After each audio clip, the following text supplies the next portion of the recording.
Man made a world where standing together is impossible. Men are still good. We fight. We kill. We betray one another. But we can rebuild. We can do better. We will. We have to.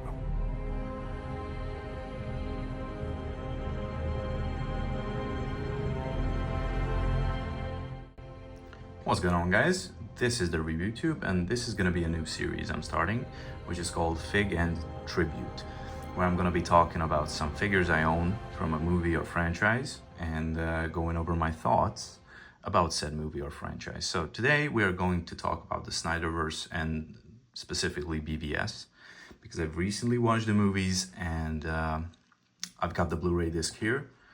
This is the Ultimate Edition, 4K Blu-ray. And I thought it was amazing. When I first saw it in the cinemas, I came out and I was very disappointed. Since then, I've heavily reevaluated my thoughts about this movie, and I now think that it is a masterpiece, especially compared to the modern DC and the direction that it's taking. So these are the products and figures that I own from this movie and this franchise. I also have the original Lego sets, all of them, but those are not here right now at the moment. So these are all I can show you. This one is the new Batmobile, which came out with the Legacy of the Dark Knight video game. Absolutely stellar figure.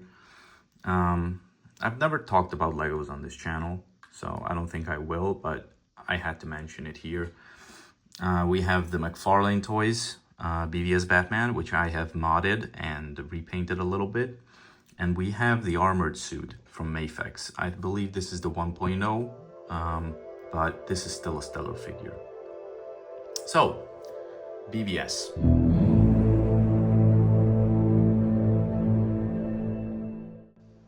First of all, one thing I adore is the visual direction. These movies and the Snyderverse in general, the trilogy, had a very distinct visual direction. Like, if you look at those movies, especially compared to Marvel movies and later DC movies, these really had a style. You can feel the passion that Zack Snyder had towards these characters and this universe. You can't say, even if you don't like the movies, you can't say that it lacks style and direction, because it definitely had both. One thing I really didn't like about BVS and this universe's Batman especially is that he kills. Since then, I've accepted the fact that this is a broken Batman and he has decided to go down this road, and now I'm completely fine with it. The fact that Batman kills is a very interesting way to start this universe, especially because he's an older Batman, so you are really getting in the middle of his story. Since then, really came to appreciate the arc that his character goes through, and especially in the Snyder Cut of the Justice League. My favorite scene from that movie is when he boards the Flying Fox. I believe that's the troop carrier, and Alfred asks why Batman is so sure, why he's so sure that Superman will show up at the fight with Steppenwolf, and he just says, "Faith, Alfred." That is my favorite part from the trilogy. He'll be here, Alfred, I know it. What makes you so sure? Faith, Alfred. Faith.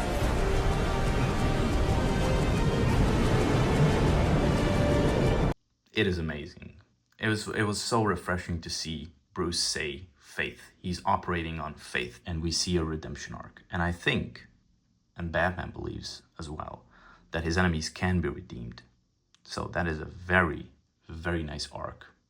So yeah, I now don't hate the fact that Batman kills. Now, let's get on to the figures.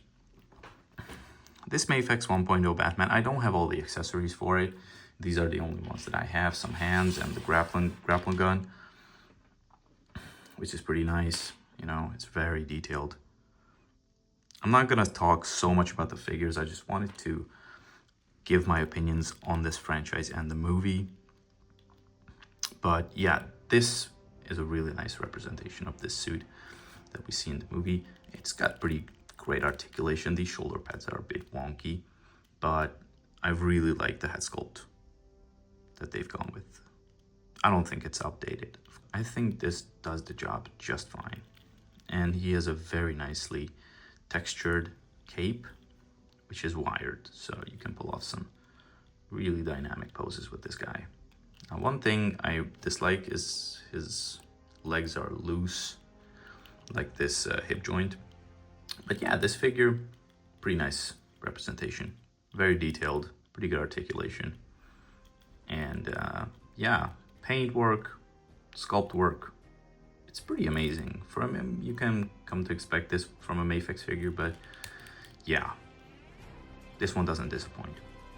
Now, on to the McFarlane Batman. I have modded this, I have repainted it, added some gold accents to the little spikes, and I have done a shading brush all over his muscle suit, and I think it is way better than the flat look that McFarlane gave us out of the box. Now, his neck was way too long out of the box, so I have modded it. I have switched his neck peg with another Batman. I think it was the Robert Pattinson one, because that figure had a very short neck. In the movie, he had a longer neck, so I switched the BVS neck for the Pattinson neck, and the ball joint size was an issue, so I've padded it with this cotton ball, and now here's the shorter peg,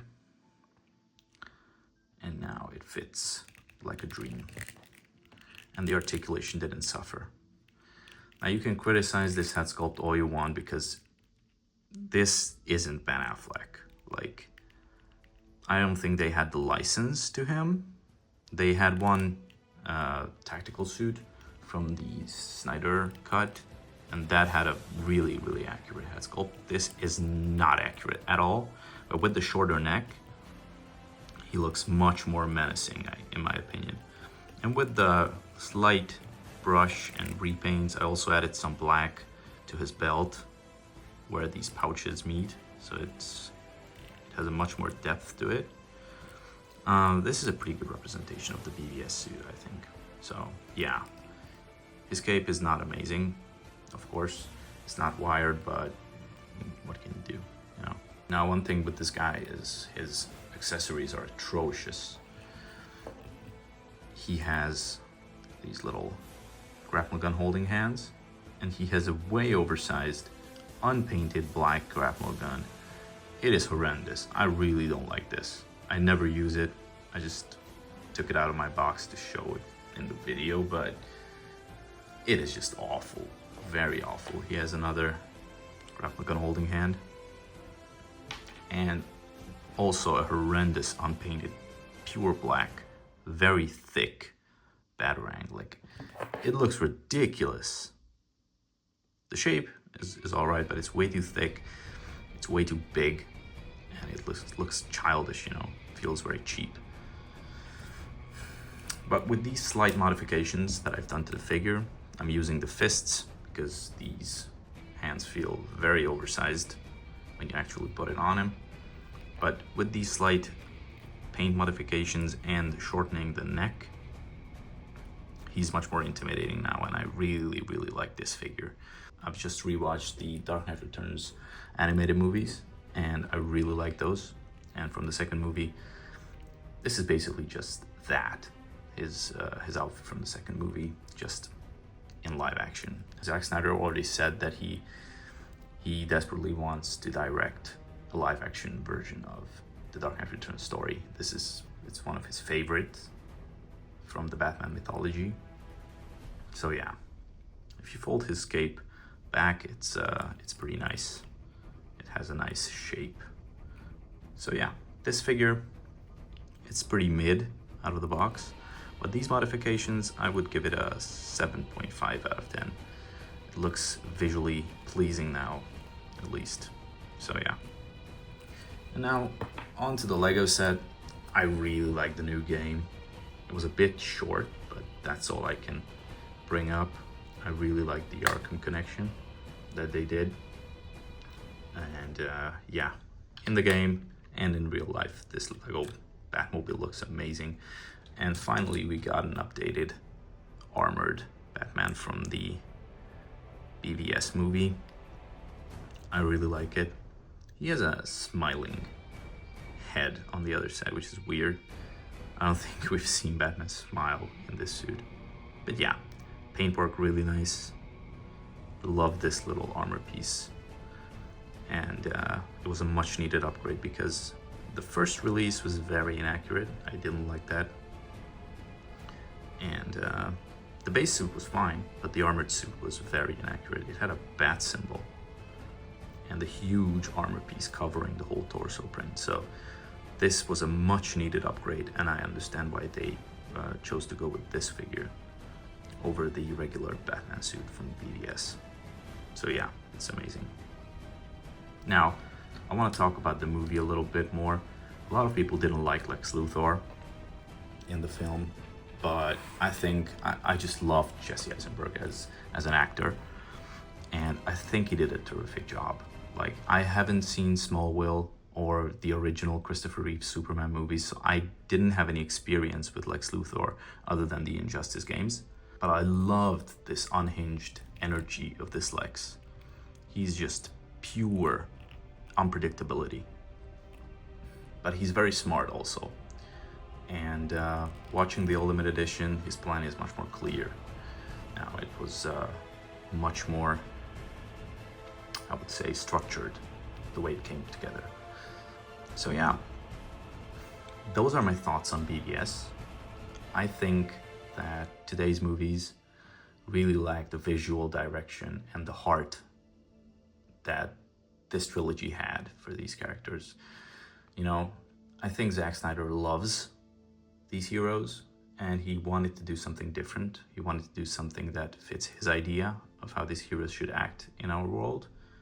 And he found a way to put these heroes in today's reality. And I think if you look at it through this lens, it works.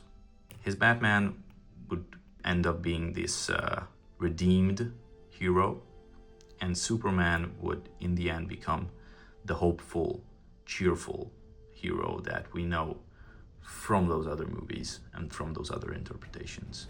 I think Snyder went with this backwards arc for these characters, where they start from a really bad place and they end up as the usual characters that we experienced in other medias. So yeah, I think a lot of people didn't see that, and they immediately dismissed it because it was not what they were expecting. So yeah, that's why I love BVS. I've come to terms with the fact that Batman kills. Superman is not depicted the way that he is in other types of DC media. If DC and Warner Bros. Allowed Snyder to continue with his ideas, we would have seen peak cinema, you know. And I think that his trilogy is peak cinema because it has direction, it has heart, and it's not your typical superhero movie, you know, man. It was really something different, and even I didn't like the direction that he took. But by the time the Snyder Cut came out, I've changed my mind on the whole trilogy. So yeah, that's all I wanted to talk about. If you like this new series, it may be a one-off thing, but if you like it, I will continue. I have a lot of stuff from the Dark Knight trilogy and the Arkham trilogy, bunch of stuff. How did you like the first episode of Fig and Tribute?